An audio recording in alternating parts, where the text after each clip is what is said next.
नमस्कार. छत्रपती एज्युकेटर मध्ये तुम्हा सर्वांचं स्वागत आहे. I am fourth MBBS student from GMC. तर या व्हिडिओमध्ये आपण आहे ना वेटरनरीची फी स्ट्रक्चर बद्दल माहिती घेणार आहोत की वेटरनरीचं फी स्ट्रक्चर किती आहे त्याच्याबद्दल थोडक्यात. याचं फी स्ट्रक्चर जे फिक्स राहते प्रत्येक वर्षी येत असतं वेबसाईटवर, त्याच्याबद्दल थोडक्यात माहिती घेऊन या. तर जर पर्टिक्युलरली फीस जर बघायला गेलं तर बघा, रजिस्ट्रेशन फीस आहे फर्स्ट इयर साठी 1500 रुपये. नंतर ट्युशन फीस आहे 27,500 आहे. एलिजिबिलिटी फीस कुठेच लागत नाही, झिरो फीस आहे. फॉर महाराष्ट्र कॅन्डिडेटला सॉरी एलिजिबिलिटी फीस महाराष्ट्र कॅन्डिडेटला 1000 रुपये आहे आणि अदर स्टेटच्या कॅन्डिडेटला 1500 रुपये. फर्स्ट इयरला तेवढी लागते, बाकीच्या इयरला लागत नाही. नंतर कॉलेज जे डिपॉझिट मनी घेते 3,000 रुपये डिपॉझिट आहे. ग्रेड कार्डचं 250 रुपये घेते पर इयरला. फायनल इयरला इंटर्नशिपच्या वेळेस नाही, सॉरी. नंतर एक्झामिनेशन फीस जी आहे 6,000 रुपये आहे पर इयर. नंतर डिझास्टर फंड 10 रुपये आहे. नंतर इंटर्नशिप फीस जी आहे 24,000 रुपये इंटर्नशिप फीस आहे. नंतर जे आहे अदर युनिव्हर्सिटी स्पोर्ट फंड जे आहे 2,700 आहे. जिम खाण्याचे 2,000 रुपये आहेत. युनिव्हर्सिटी अश्वधन फंड जे आहे 1,200 रुपये आहेत. नंतर युनिव्हर्सिटी मेडिकल एड फर्स्ट आहे जे 1,000 रुपये आहे. युनिव्हर्सिटी स्टुडंट इन्शुरन्स फंड जे आहे 4,400 रुपये आहे. स्टुडंट ID कार्ड 1,500 रुपये फर्स्ट इयरलाच घेते, नंतर नाहीत घेत.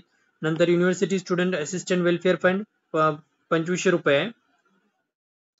फर्स्ट एड पण फर्स्ट इयरला आहे. नंतर फर्स्ट एड जे आहे मेडिकल एड त्याचं ते फर्स्ट इयरलाच आहे, कारण की अॅनिमल सोबत टॅकल करायचं म्हणल्यावर फर्स्ट एड तर लागणारच. त्याच्यानंतर पुन्हा इनरोलमेंट फीस जी आहे तुमची 2,275 रुपये, त्यानंतर नाही लागणार तुम्हाला.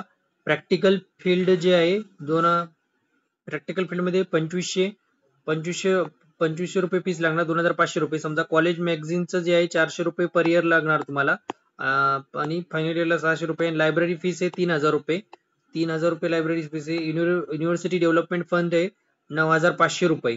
असे मिळून टोटल महाराष्ट्र टेटसाठी आहे ते 62,634 ही जे फीस आहे, एवढी फीस आहे फर्स्ट इयरला. सेकंड इयरला आहे 56,960 आणि 56,960 आणि फायनल इयरला आहे 85,260. आणि जे इंटर्नशिपला आहे तुम्हाला लागणार फीस 34,400. तुम्हाला स्टायपन पण भेटते इंटर्नशिपला. ही झाली थोडक्यात माहिती. जे फीस आहे का नाही वाढू शकते, म्हणजे 10% वाढू शकते युनिव्हर्सिटी, म्हणजे फायनल इयर पर्यंत. त्याच्यावर नाही वाढू शकत. एवढं हे फी स्ट्रक्चर, आणि सहसा वाढतच नाही. हे सहसा बोलण्याचा भाग आहे की वाढू शकते म्हणून, तर सहसा वाढत नाही. हे झालं टोटल फी स्ट्रक्चर. आणि जे प्रत्येक कॅटेगरीचा बेनिफिट भेटत असतो. हे जे फीस सांगत आहे ती ओपन कॅटेगरीची फीस सांगत आहे, आणि कॅटेगरी वाईज बेनिफिट भेटत असतो. त्याच्यामुळे कॅटेगरी वाईज फी स्ट्रक्चर कमी जास्त होतं. हे बघा, देखा, अनरिझर्व कॅटेगरीला 62,265 आहे. फॉर रिझर्वेशन कॅटेगरीला किती आहे फीस? रिझर्वेशन कॅटेगरीला 26,135 सीट्स आहे. आणि subject for condition tuition fees, examination fees and library fees is received from the government. कोणकोणती फीस गव्हर्नमेंट करून भेटते? Tuition fees, examination fees, library fees government करून भेटते. म्हणून तुमची जी फीस आहे 26,135 रुपये सीट्स आहे. आणि NRI OP जे कॅन्डिडेट आहे गोवा स्टेटला 63,135 सीट आहे. The candidate belong to the economically EBC class shall have a submit income certificate issued by competent authority at the time of submission of the eligible candidate. The tuition fees is 50%, म्हणजे जे तुमची fees आहे का त्याचे 50% tuition fees होणार. आणि मग तुम्हाला shall be charges agriculture, animal husbandry, dairy development and fishery, government of Maharashtra, Mumbai circular. हा, जे काही सर्क्युलर त्याच्यानुसार सांगितले. आता बघूया हॉस्टेल फीस किती आहे, थोडक्यात माहिती घेऊया. जर हॉस्टेलचं डिपॉझिट आहे, जर तुम्ही नागपूरच्या वेटरनरी कॉलेजला असाल तर 500 रुपये डिपॉझिट आहे. मुंबईच्या असेल तर 500 रुपये, सॉरी 5,000 रुपये. 5,000 रुपये तिन्हीकडे 5,000 रुपये हॉस्टेल डिपॉझिट आहे. हे फर्स्ट इयरचं सांगत आहे. सेकंड इयर मध्ये तुमच्याकडून डिपॉझिट घेतलं जात नाही. सेकंड थर्ड इयर मध्ये पण डिपॉझिट घेतलं जात नाही. फायनल इयरला पण डिपॉझिट घेतलं जात नाही. आणि तुमच्या हॉस्टेल मेंटेनन्स फीस आहे, हॉस्टेल मेंटेनन्स ही 12,100 रुपये फीस आहे. कुठं? नागपूरला. नंतर इलेक्ट्रिक सप्लाय आणि वॉटर सप्लायची फीस आहे 7,700. आणि मेस डिपॉझिट आहे 2,500. टोटल जे नागपूर ची हॉस्टेलची फीस आहे 27,300. एवढी हॉस्टेलची फीस आहे. नंतर मुंबईचं जे कॉलेज आहे त्याच्यामध्ये टोटल हॉस्टेल कॉस्ट डिपॉझिट आहे 5,000 रुपये.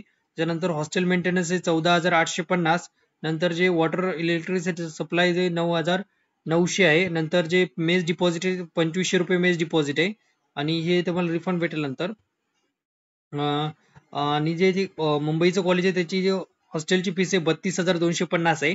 त्याच्यानंतर जे आहे शिरवलचं कॉलेज परभणीचं आणि उदगीरचं तिथे जे आहे 5,000 रुपये डिपॉझिट आहे फर्स्ट इयरचं. नंतर 11,000 रुपये हॉस्टेल मेंटेनन्स आहे आणि 6,050 रुपये जे आहे ते वॉटर अँड इलेक्ट्रिसिटी सप्लायचं आहे आणि मेस डिपॉझिट आहे 2500 रुपये. नंतर ते टोटल फीस आहे 24,550.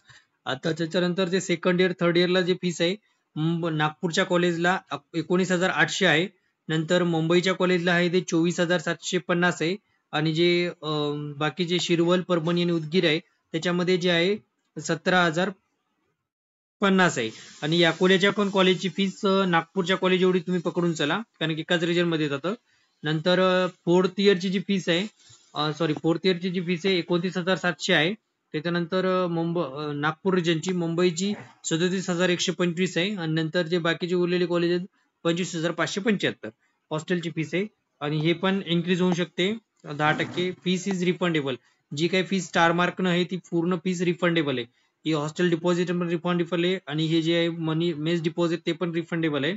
and the fees are charged only once during the student at the time of college and hostel. एकदाच फीस तुमची डिपॉझिट होऊन जाते हॉस्टेलची आणि ही एकदाच डिपॉझिट केली जाते. Reserve category candidate avail the fee concession shall have apply for scholarship. In case of candidate fail to apply his year scholarship claim is rejected shall be binding to candidate to pay remaining admission fee applicable and reserve category. Okay, तुम्हाला application आणि reserve कॅटेगरीला याच्यामध्ये पण benefit भेटू शकतं पण तुम्हाला application form भरावं लागणार. पण ते तुम्ही नाही भरून शकले आणि तुमचा ऍप्लिकेशन फॉर्म रिजेक्ट जर झाला तर तुम्हाला पूर्ण फीस भरावी लागणार. Candidate shall pay the fees by online mode और क्रेडिट कार्ड और debit card at the respective college. तुम्ही जे तुमची फीस आहे क्रेडिट कार्ड आणि डेबिट कार्डनं पे करू शकता. डीडी घेऊन जाण्याची गरज नाही. ऑनलाईन पण करू शकता आणि क्रेडिट अँड डेबिट कार्डनं पण रिस्पेक्टिव्ह कॉलेजवर तुम्ही पे करू शकता. आता हे बाकीचं येणाऱ्या कोटासाठी जी फीस आहे हे आपण नेक्स्ट व्हिडिओमध्ये बोलूया.